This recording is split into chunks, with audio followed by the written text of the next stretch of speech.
The only issue is, of course, he doesn't work with the Raptors anymore because they fired him after Toronto got swept by the Cavs in the playoffs.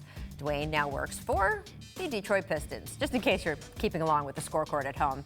So, Ryan, how do you think Toronto looks now as they see Dwane march across? I think they looked horrible. We're just talking about, I know there's a business of basketball behind the scenes, but last night it was horrible. I played for Coach Casey in Dallas, and when I talk about one of the most humble, soft-spoken, down-to-earth gentlemen actually went on national TV and made a statement like that yesterday, or essentially addressed being fired. I haven't seen him like that before, and I got a chance to talk to Coach afterwards, and I mean, he's frazzled. He was very frustrated. I can understand, deservedly so. When I look at the Toronto situation, it wasn't a coaching problem. It was a personnel problem. You know the East goes through LeBron James, and you have two rookies. You tool up with two rookies to essentially guard him. They didn't have a chance. There was no coaching he could have done. And I analyzed that series. He had every coverage. They showed, they switched, they trapped. LeBron ate every coverage up. So there was nothing Coach Casey actually could have done. They were prepared. The Raptors were prepared to have a little egg on their face today, and truthfully, I don't think they care. I mean, this is like, we get so obsessed with these things as they happen in the moment. Toronto's thinking 2, 3, 4 years down the road. No one is going to remember this happened except for some Twitter memes and stuff like that. But I agree with what you said in the monologue.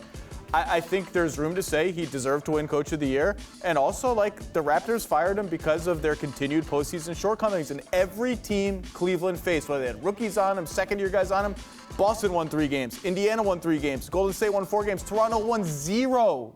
There has to be some change from that, and it's easier to fire the coach than it is the players. That is the issue, is that you can sit there and try to assign blame, and I agree with you. I think there is blame on both sides for the playoff performance. I do really admire what he was able to do in the regular season, and by the way, for part of the playoffs too, just not that second round. But it is, firing the coach is a lot more simple than moving some of the pieces around on the roster. I do want to show what you're talking about with Dwane's speech last night, though, Ryan, because that's a good point. Yes, take a listen here. You know, when you get fired, which I did recently, I don't know if you knew that or not, after winning Coach of the Year, you know, you always doubt yourself a little bit. You think, okay, can I do this? Do I want to do this again? And then I interviewed with Tom Gores, the owner of the Detroit Pistons, who he and I connected, and he's given me an opportunity that I'm very appreciative of, for someone to believe in you. And that's all you want as a player and also as a coach. An owner who believes in you and trusts you with his franchise.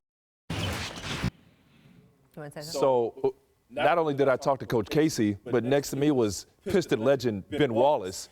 And Ben had the vibe that one man's trash is another man's treasure. I can't believe you let us get Dwane Casey, the Coach of the Year in Detroit, at the struggles they've had, and now he's going to go in with a chip on his shoulder. I play with Blake. I know Blake is going to have a chip. You know, those guys are going to have something to prove, and, you know, they've got the talent to make some noise in the East. So now you got a lot of motivated coach and player in this situation, Zach.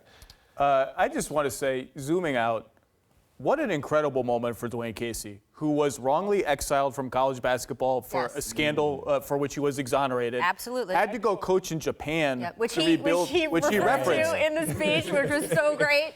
And then is fired from Minnesota after half a year where he did a very good job, and then grinds and gets this job and wins this award, reaching the pinnacle of his profession in the world. It's all of this other noise. It's interesting to talk about for a really great man. That is an incredible moment and an incredible journey. And by the way, there have been, when I mentioned at the top that he's not the first guy to be fired after winning Coach of the Year, before winning Coach of the Year, whenever they give out the physical award has changed over the time.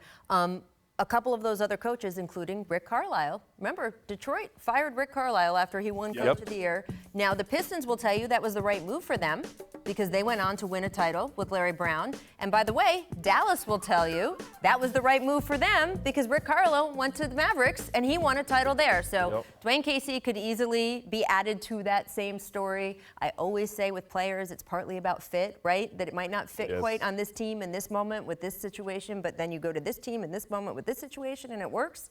I'm curious to see if that's how Dwane Casey's story ends up. I would not bet against him.